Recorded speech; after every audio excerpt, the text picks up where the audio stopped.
Everyone, আসসালামু আলাইকুম। কেমন আছেন সবাই? আশা করছি ভালো আছেন।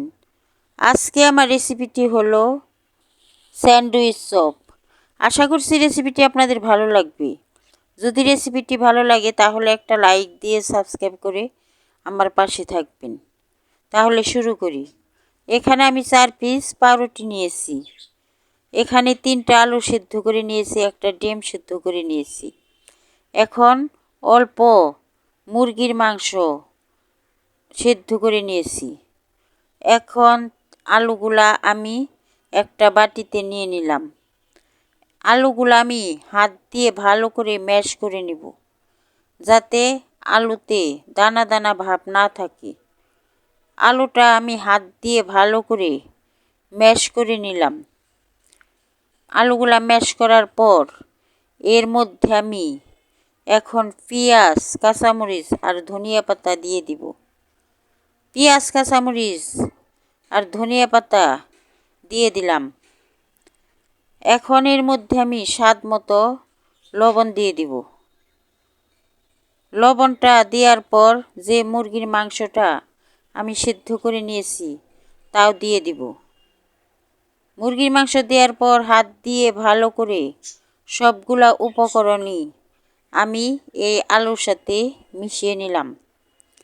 আলুর সাথে মিশিয়ে নেওয়ার পর আমি এখন যে পাউরুটি নিয়েছি 4 পিস, তা থেকে 2 পিস আলাদা করে নিলাম। এখন 2 পিসের উপরে আমি এই আলু মাখাটা ভালো করে একটা পাউরুটির উপরে দিয়ে দিলাম। এইভাবে আরেকটা পাউরুটির উপরও দিয়ে দিতে হবে। একটার উপরে আমার দেয়া হয়ে গেছে।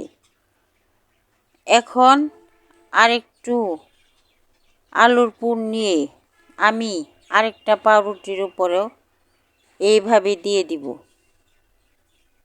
সবগুলা পাউরুটি এইভাবে তৈরি করে নিতে হবে।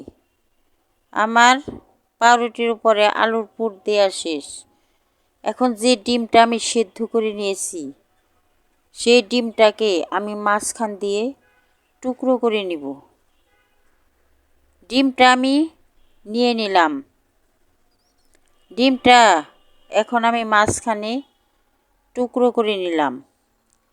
ডিমটা টুকরো করার পর 1 পিস ডিম আমি একটা পাউরুটির উপরে দিয়ে দিলাম। ডিমটা দেওয়ার পর আরেকটা পাউরুটি এই ডিম পাউরুটির উপরে দিয়ে দিলাম একত্র করে। এখন এইভাবে আরেকটা পাউরুটি আমি স্যান্ডউইচের করে তৈরি করে নিব। এখন দুইটাই আমি তৈরি করে নিলাম। একটা ডিম নিয়ে নিলাম। ডিমটা আমি এখন উপরের কোটিংয়ের জন্য তৈরি করব। আপনারা চাইলে বেসন দিয়েও তৈরি করতে পারেন, কিন্তু আমি ডিম দিয়ে তৈরি করে নিলাম। অল্প একটু লবণ দিলাম, অল্প একটু লাল মরিচের গুঁড়া দিলাম। এখন ভালো করে আমি ডিমটাকে ফেটিয়ে নিলাম। একটা প্যান চুলায় বসিয়ে দিলাম। প্যানের মধ্যে তেল দিয়ে দিলাম। এখন স্যান্ডউইচটা আমি যে ডিমটা ফেটিয়ে রেখেছি তার মধ্যে এপাশ ওপাশ করে মেখে নিলাম। এখন তেলের মধ্যে ছেড়ে দিলাম। তেলের মধ্যে ছেড়ে দিয়ে আমি 1 পিঠ ভেজে নিব। এখন চুলার জালটা মিডিয়ামে রেখে ভাজতে হবে, তা না হলে পুড়ে যাবে। আমার 1 পিঠ ভাজা হয়ে গেছে।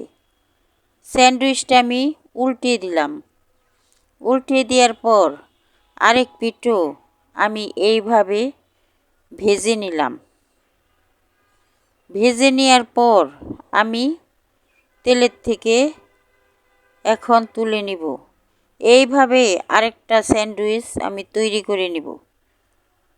তেলের থেকে আমি তুলে নিলাম। 2টা স্যান্ডউইচই একইভাবে তৈরি করলাম। এখন আমি কেটে আপনাদেরকে দেখাবো।